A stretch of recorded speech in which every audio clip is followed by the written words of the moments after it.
The Chinese were a group of people that immigrated to the United States in the late 1800s and were discriminated since they got here.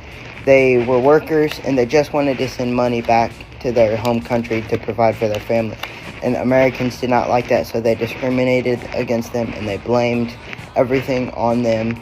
And eventually they even banned the Chinese during the Chinese Exclusion Act, which was on May 6, 1882 by the president.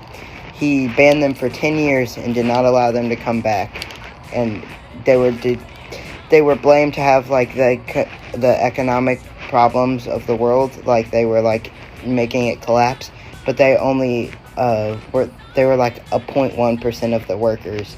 But Americans just needed someone to blame for the economic collapse, and they put it on the Chinese.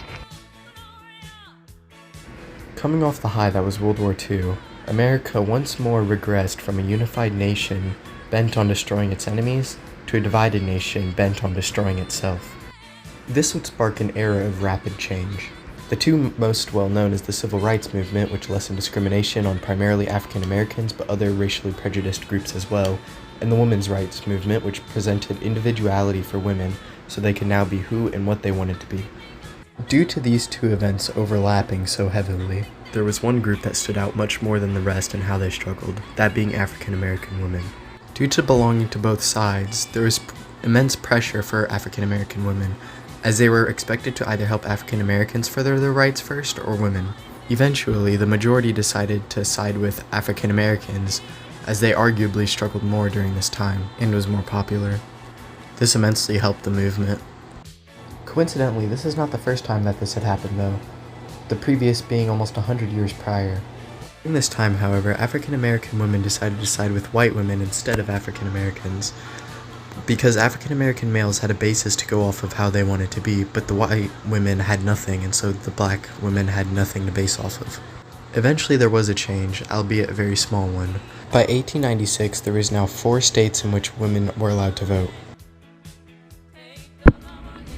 Black people and members of the LGBTQ community have been discriminated against for many, many years in America. There have been many movements that fought for the rights of the LGBTQ, and there has also been many movements that support the equal treatment of African Americans in America, such as BLM. Movements that support each of them have a negative effect on the other, not because they go against each other, but because when one takes all the shine and attention from the news and media, people tend to forget about the other one. An example of this is how in 2020 people focused on BLM after the death of George Floyd, but more recently focus has been on the LGBTQ, with a lot of focus being on the rights of trans people.